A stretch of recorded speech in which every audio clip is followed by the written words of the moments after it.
Et ce dimanche se tenait le loto du club de foot de Pontivy, un événement dans la région parce que c'est le plus grand loto de Bretagne. Et ce week-end, pas plus loin de 4300 personnes ont fait le déplacement. Fanny, tu étais sur place pour le Télégramme. Est-ce que tu peux nous raconter ?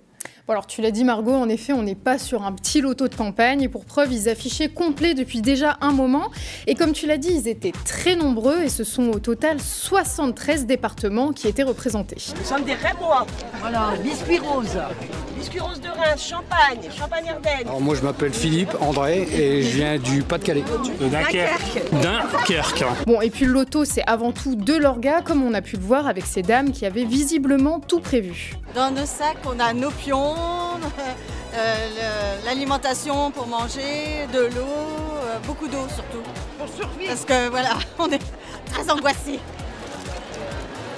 Mais c'est aussi et surtout un moment pour se faire rêver et la star de la journée c'était lui, ce superbe camping-car tout équipé d'une valeur de 70 000 €, rien que ça, et tous voulaient leurs photos avec ce beau bébé. Et les photos c'est pourquoi ? C'est pour regarder comme ça, à soutenir tout ça.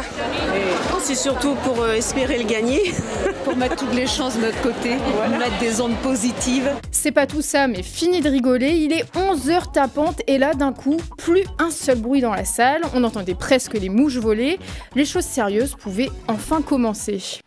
43, 66.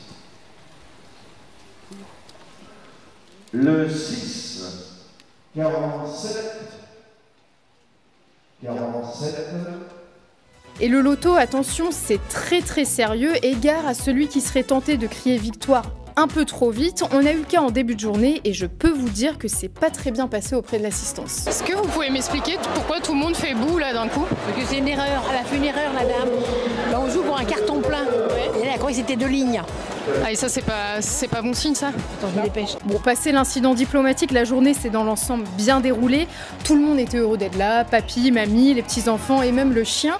Mais c'est finalement un jeune homme du Havre qui a remporté le gros lot, à savoir l'incroyable camping-car tout équipé. Sans rancune, l'année pro, il est pour nous. Merci Fanny, on te le souhaite aussi.